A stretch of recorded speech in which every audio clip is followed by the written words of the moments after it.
Hello and welcome to this Philbert Flies review of Just Flight's Palma de Mallorca scenery for Microsoft Flight Simulator. In this video I'm going to show you around the airport by day and by night, pointing out some of the good bits and some of the not so good bits. I'll finish up by giving you my overall opinion on it. Let's get started. I'm parked up here on stand 82, so we'll begin our tour here.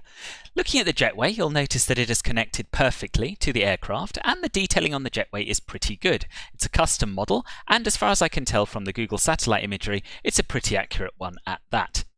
The terminal buildings have been very nicely modelled, even the roofs have a little bit of detail on them, and you'll notice here that we have a VDGS display. It is floating, but we'll come back to that later on when we have a look at its operation. The texture work on this part of the airport is pretty good. You'll certainly notice the rough texture of the buildings here. It's not the sharpest texturing, there is a little bit of blurriness when you pull up, but nothing you would notice from the aircraft cockpit perspective. You will notice that we have over here a modelled interior, and this is the case for some but not all of the airport. It's not one of these airports that has every inch covered with interior modelling, but what has been modelled looks really pretty good. I'm very impressed by the glasswork. The glass retains its tint from the inside, and I really like this blurry effect, which I assume is caused by some kind of plastic film applied to the windows. Now, I have flown out of Palma de Mallorca, I don't remember seeing this, but I'm sure that the developers have done their research and that this is what it looks like. It's certainly very impressive as these effects go. While we're on the subject of glasswork, I'm very impressed by the reflectiveness of these windows here, and as we pan around you will notice that parallax effect has been put to good use to mimic an interior here. That looks pretty convincing to me. Moving north, we have this section of terminal which is home to gates 38 to 48, and this is probably the most impressive part of the scenery. Again, some very nice modelling, and we have this wonderful filmy, slightly blurry glass effect as well. As we move inside, you'll notice that the interior modelling here is really first class.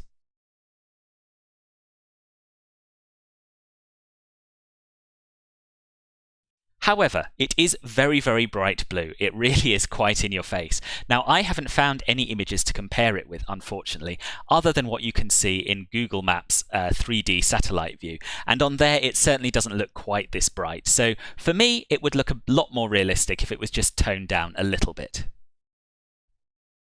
On the north side of the apron, we have this bit of terminal, which is home to gates 8 to 22. Now, this is a little bit of a letdown, to be honest with you, compared with what we've seen so far.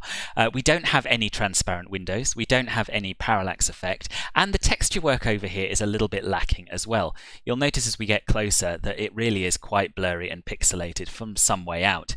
We do, however, at least have PBR materials used, so you do see reflections in the windows. But this certainly hasn't been shown as much love as the rest of the airport.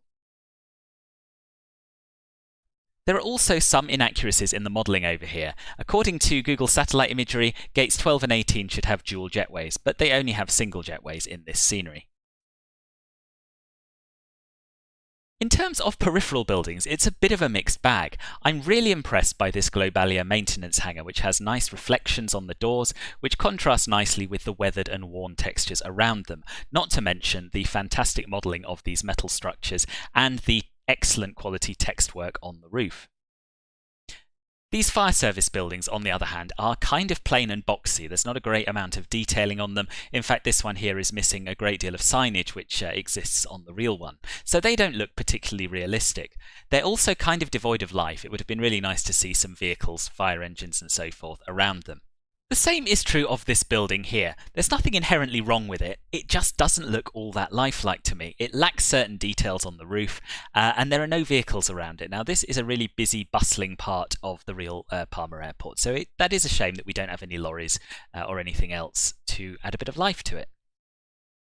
The control tower is quite a complex structure to model, and the developers have done a pretty good job of it. There are one or two little niggles, some of the proportions aren't quite right, but overall it looks good, and I'm really impressed by the spinning radar on top of it.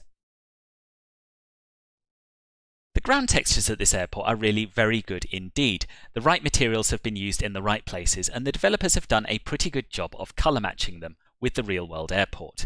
I'm also very impressed by the amount of dirt around the aircraft parking stands and how realistic this looks.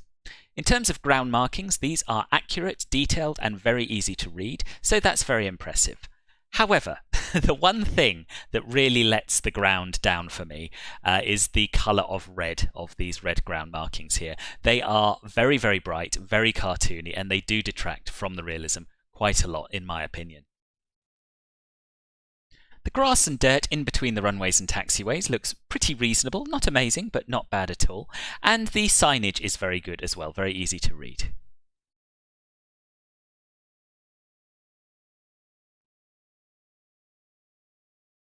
The runway textures aren't bad, but they're not amazing. They're very clean and uniform.